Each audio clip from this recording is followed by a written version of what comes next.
हम अपने जीवन का काफी अधिक समय सोच विचार करके परेशान होने में निकाल देते हैं। भगवान श्री कृष्ण कहते हैं, मन का ये स्वभाव बदलना मुश्किल जरूर है, असंभव नहीं। अच्छा, अब आप एक बात बताइए, क्या आप कौवे को कह सकते हैं कि वो कौ कौ की आवाज ना करे? या फिर आप किसी मेढक को कह सकते हैं कि वह पानी देखते ही ऊंची छलांग ना मारे?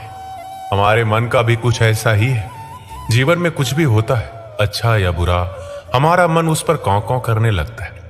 कौ कौ से मेरा मतलब है चिंता करना, व्याकुल होना। कोई बुरी बात होती भी नहीं है और मन परेशानी की ऊंची ऊंची लपटें लेने लगता है। कभी कभी तो मुझे ऐसा लगता है कि हम में से कई लोग सिर्फ परेशान होने के लिए जीते हैं। सारी परेशानी, पीड़ा, दुविधा अक्सर हमारे मन की बनाई हुई कहानियां होती है। यदि आप जीवन में शांति चाहते हैं तो इसके लिए जरूरी है मन को शांत करना। श्री कृष्ण कहते हैं, व्यक्ति के मन से ज्यादा चंचल कोई और चीज नहीं होती है। जिसने भी अपने मन पर काबू पा लिया, उसके लिए हर चीज हासिल करना आसान हो जाती है। लेकिन अधिकतर लोग जब किसी समस्या में पड़ते हैं तो अपना धैर्य खो देते हैं। उनका मन अशांत हो जाता है, जिसके चलते उनके बनते हुए कार्य भी बिगड़ जाते हैं। क्रोध से भरा मन अक्सर विनाश का कारक माना जाता है।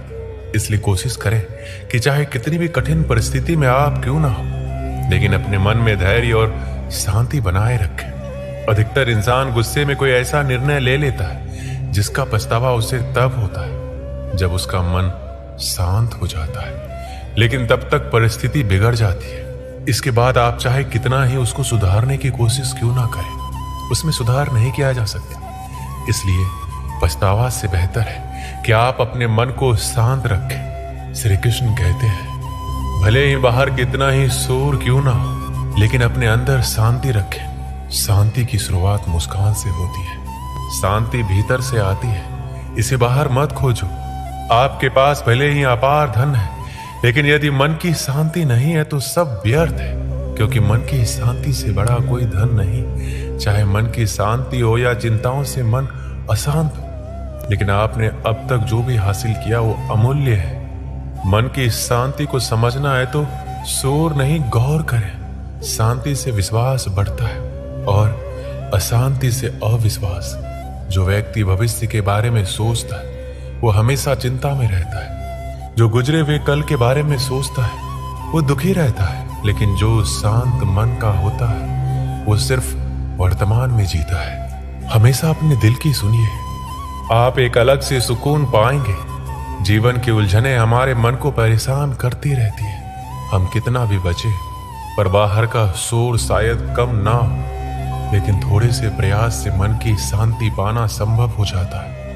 ये तब संभव होता है जब आपके सामने कोई भी कठिनाइयां हो, उसका सामना करने के लिए जब आप हमेशा तैयार रहते हैं। जिसे नियंत्रित नहीं किया जा सकता, उसे स्वीकार करने से मन की शांति मिलती है। खुद की गलती स्वीकारना और दूसरों को क्षमा करना मन की शांति प्रदान करता है। जब भी मन अशांत हो, सोचे, अभी जो हो रहा है वह हमेशा के लिए नहीं रहेगा। अगर आप कुछ अच्छा कर सकते हैं तो अपने आप में बदलाव लाएं। यदि नहीं बदल सकते तो इसे स्वीकार करने की आदत डालें।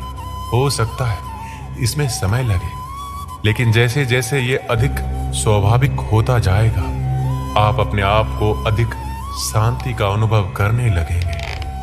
शांति पाने की कोशिश मत करो, बल्कि अशांति को स्वीकार कर लो। आपको शांति मिल जाएगी। उसके बाद दुनिया में कोई भी आपको अशांत नहीं कर सकता, क्योंकि जब आप अशांति के लिए राजी हैं तो कौन आपको अशांत कर सकता है? अपने मन की स्थिति का जिम्मेदार दूसरों को ठहराकर अपने मन की शक्ति को भूल जाते हैं। सुख दुख सिर्फ इस बात पर निर्भर नहीं करते कि आपके आसपास का माहौल कैसा है, ये इस बात पर भी निर्भर करता है कि आपके अंदर का माहौल कैसा है। जीवन शांति से जिया जाए, इसके लिए आपको अशांति को स्वीकारना होगा।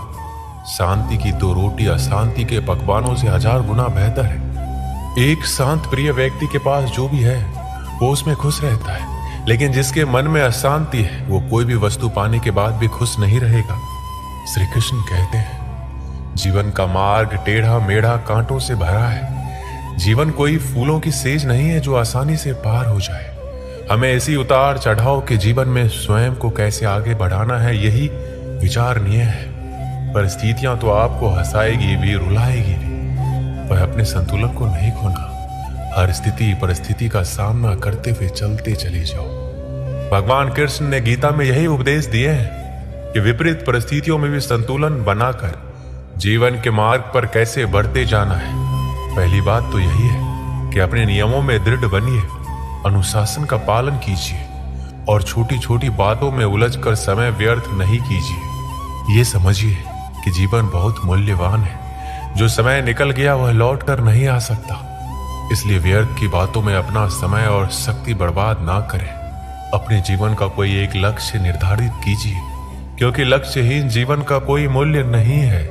जब आपके सामने कोई लक्ष्य होता है तो व्यक्ति को दिशा भी मिलती है और कुछ करने का उत्साह भी। श्री कृष्ण कहते हैं, अतीत पर ध्यान मत दो, भविष्य के बारे में मत सोचो, अपने मन को वर्तमान क्षण पर केंद्रित करो। स्वास्थ्य सबसे बड़ा उपहार है, संतोष सबसे बड़ा धन है, वफादारी सबसे बड़ा संबंध है।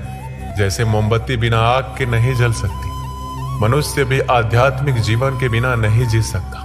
तीन चीजें ज्यादा देर तक नहीं छुप सकती, सूर्य, चंद्रमा और सत्य। अपने मोक्ष के लिए खुद ही प्रयत्न करें, दूसरों पर निर्भर ना रहें। किसी भी बात में हम जैसे ही क्रोधित होते हैं, हम सच का मार्ग छोड़ देते हैं और अपने लिए प्रयास करने लगते हैं। किसी जंगली जानवर की अपेक्षा एक कपटी और दुष्ट मित्र से अधिक डरना चाहिए। जानवर तो बस आपके शरीर को नुकसान पहुंचा सकता है, पर एक बुरा मित्र आपकी बुद्धि को नुकसान पहुंचा सकता है। आपके पास जो कुछ भी है उसे बढ़ा चढ़ाकर मत बताइए और ना ही दूसरों से ईर्ष्या कीजिए। जो दूसरों से ईर्ष्या करता है उसके मन को शांति नहीं मिलती है। वह जो 50 लोगों से प्रेम करता है उसके 50 संकट है। वो जो किसी से प्रेम नहीं करता उसके एक भी संकट नहीं है। क्रोध को पाले रखना गर्म कोयले को किसी और पर फेंकने की नीयत से पकड़े रहने के समान है। इसमें आप ही जलते हैं। एक बार एक लड़का एक महात्मा के पास जाकर कहता है, मेरे जीवन में बहुत अशांति है, कृपया करके आप मेरा मार्गदर्शन कीजिए जिससे कि मैं इस अशांति से छुटकारा पा सकूं। महात्मा लड़के से जीवन के अशांति का कारण पूछते हैं। लड़का उत्तर देता है, अत्यधिक विचारों के कारण मेरे भीतर बहुत सारे विचार आते हैं जिससे मेरा मन अशांत रहता है। महात्मा मुस्कुराते हुए कहते हैं, ऊपर आकाश की ओर देखो और बताओ कि तुम्हें सूर्य दिख रहा है। लड़का ऊपर देखता है और कहता है, धूप दिख रहा है। महात्मा उससे पूछते हैं कि अगर तुम लगातार धूप में खड़े रहोगे तब क्या होगा? वह कहता है, मुझे अत्यधिक गर्मी लगेगी और शरीर में बेचैनी होगी। महात्मा लड़के से कहता है, अगर धूप में खड़े रहने से तुम्हें गर्मी लगती है तो इसमें दोष किसका है, सूर्य के ताप का या तुम्हारा? लड़का कुछ सोचने के बाद कहता है, इसका जवाब आप ही बताइए। महात्मा कहते हैं, सूर्य का काम है ताप देना और ताप का काम है गर्मी लगना। ऐसे में तो दोष तुम्हारा ही है। तुम धूप में जाकर खड़े हो जिससे कि तुम्हें गर्मी लगी। तुम्हें अगर शीतलता चाहिए तो तुम्हें छांव में रहना होगा। ठीक इसी तरह चंचल मन का भी स्वभाव होता है, विचारों और भावनाओं को जागृत करना। विचार क्षण भर के लिए होते हैं, लेकिन विचार से पैदा हुई भावनाएं देर तक टिकी रहती है।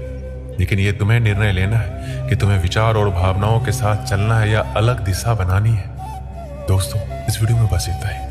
मिलते हैं अगली वीडियो में। अपना ख्याल रखिएगा। जय श्री कृष्ण।